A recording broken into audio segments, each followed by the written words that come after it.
कांपती हुई आवाज और मुहिब्बुल वतनी से भरपूर जज्बा और सोच और नजरिया वही जो कि आज से 8 माह कबल था। बात कर रहा हूं इमरान रियाज साहब की। इमरान रियाज साहब ने एक मर्तबा फिर से इस पाकिस्तान के बिगड़े हुए सियासी निजाम में कदम रख दिया है। इमरान रियाज साहब ने हाल ही में अपने बेहतरीन दोस्त वकील के साथ इंटरव्यू जो है वो शाया किया है और बताया है कि क्या क्या वजूहात थी जिसकी वजह से इमरान रियाज साहब को मंजर आम से गायब किया गया। मैं आगे चलकर आप सबको इमरान रियाज साहब का इंटरव्यू भी दिखाऊंगा, मगर उससे कबल चंद अहम बातें आप सबके सामने रखना चाहता हूं। ये हकायक जानना लाजिम थे। इमरान रियाज साहब ने बताया कि कौन कौन जबरी गुमशुदगी में मुलविस था, किस किस शख्स ने अरशद शरीफ को मजबूर किया कि वो मुल्क छोड़कर दूसरे मुल्क जाए, और धमकियां दी गई सहाफी बरादरी को, जबरी गुमशुदगियां करवाई गई और आज भी करवाई जा रही हैं। आज भी मजबूर होकर सहाफी बरादरी बैरून मुल्क बैठी हुई है। यहां से मुलाजा फरमाइए कि कैसे फंडामेंटल राइट्स को गस्ब किया जा रहा है इन हुकूमतों की जानिब से। आज से 3 माह कबल देख लीजिए, पीडीएम जमातों का दौर था जिसमें पीपल्स पार्टी भी शामिल थी, जो कि आज ये अलम उठाए हुए है कि हम अवाम के हकूक की पासदारी करना चाहते हैं, अवाम को रोटी कपड़ा मकान देना चाहते हैं, और ये कहते हैं कि हमारा फैसलों में किसी भी किस्म का किरदार नहीं था। तो पीडीएम जमातों के दौर में जो जबरी गुमशुदगियां करवाई गई, मेंटली टॉर्चर किया गया, फिजिकली टॉर्चर किया गया, इसके साथ साथ अफराद को मजबूरन और जबरन उठाकर दूसरी पार्टियों में शामिल करवाया गया। यह सारा सिलसिला आज भी जारी है, मगर फर्क सिर्फ इतना है कि आज निगरान हुकूमत है जो कि एस्टेब्लिशमेंट की पार्टी होती है, एस्टेब्लिशमेंट की हुकूमत होती है, एस्टेब्लिशमेंट ही इसको तैयार करके आवाम के सामने रखती है।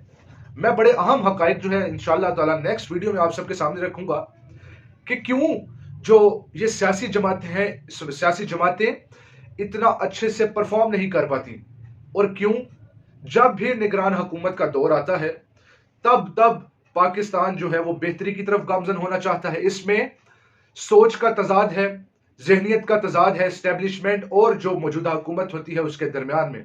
मगर इस निगरान हुकूमत के पीछे डायरेक्टली एस्टेब्लिशमेंट होती है। हर बंदा एस्टेब्लिशमेंट के मुताबिक इलेक्ट किया जाता है और उसको लाकर मंजर-ए-आम पर बिठाया जाता है। इसी वजह से एक सोच होने के बायस पाकिस्तान जो है वो बेहतरी राह पर नजर आता है। तो नाजरीन, वापस आते हैं इमरान रियाज साहब की जानिब। उनका कहना था कि क्या एक शख्स के बारे में बताया जाए कि राना सनाउल्लाह साहब ने मेरे बारे में पूछा, तो जवाब था कि नहीं। राना सनाउल्लाह साहब तो उस वक्त इंटीरियर मिनिस्टर थे और सबसे ज्यादा जबरी गुमशुदगियां राना सनाउल्लाह साहब ने करवाई। पुलिस जो कि एक बदमाशी का इदारा बन चुका है, आज ट्रांसपेरेंसी इंटरनेशनल के सर्वे के मुताबिक पुलिस का इदारा नंबर 1 पर आता है करप्शन में। तो ये अवामिल किए गए पीडीएम जमातों की जानिब से 16 माह की बेहतरीन हुकूमत के बाद हमें आज ट्रांसपेरेंसी इंटरनेशनल के सर्वे को देखने के बाद ये मिल रहा है कि पुलिस का इदारा करप्शन करने में नंबर 1 पर है पाकिस्तान में।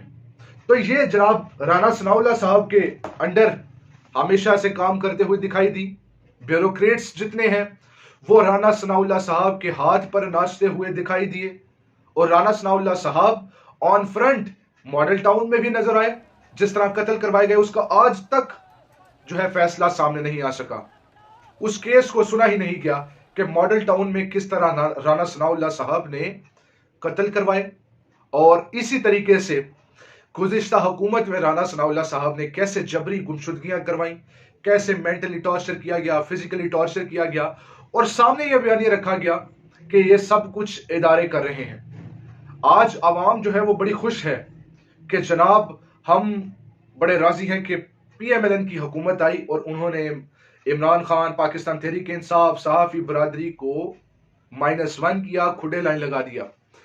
तो ये याद रहे कि जैसे फंडामेंटल राइट्स पीएमएलएन ने गस्ब किए पाकिस्तानी अवाम के, ये वक्त आप पर भी आ सकता है। अगर तो पीएमएलएन के खिलाफ जो शख्स आवाज बुलंद करता हुआ दिखाई देता है उस शख्स को उठाकर जेल में बंद कर दिया जाता है, और यही हमें बदतरीन टेन्योर में देखने को मिला। तो राना सनाउल्लाह साहब ऑन फ्रंट थे इमरान रियाज साहब को गायब करवाने में। अरशद शरीफ साहब का जैसे कत्ल करवाया गया वो भी अवाम के सामने है। धमकियां मिली कि आप ये मुल्क छोड़कर चले जाएं वरना आपको कत्ल करवा दिया जाएगा। और अरशद शरीफ साहब दुबई से कीनिया में गए और कीनिया में उनका कत्ल करवा दिया गया।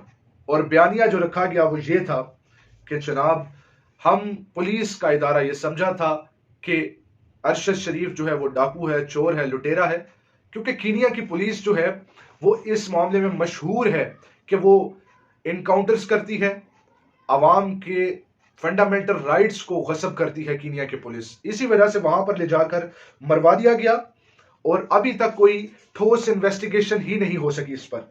आखिर में मैं चाहता हूं कि आप ये चाहता हूं इमरान रियाज साहब का इंटरव्यू जरा मुलाजा फरमाइए। 4 नौकरियां चली गई तो कारोबार भी तबाह हो गया। वो तो सोचा था कि ये हो जाएगा, हाँ पता था। ये सोचा था कि इतना लंबा हो जाएगा। ये आइडिया नहीं था मुझे। आग लगती है तो सबके दरवाजे पे आती है, ये रुकना तो है नहीं, ये चलती जाएगी। जिम्मेदार तो कर सकते हैं, कंट्रोल नहीं। वो नहीं हो सकता। देखिए कंट्रोल करने का मतलब है कि सही और गलत सबको काबू कर। उनका आज भी ये कहना है कि पाकिस्तान तहरीक इंसाफ के साथ जो ज्यादतियां की जा रही हैं, पाकिस्तान तहरीक इंसाफ को जो -1 करने की कोशिश की जा रही है, बैलेट पेपर से बल्ले के निशान को हटाने की कोशिश की जा रही है, ये बदतरीन दौर हमें देखने को मिला है कि एक सियासी जमात को इस तरह से उठाकर जेलों में बंद कर दिया गया।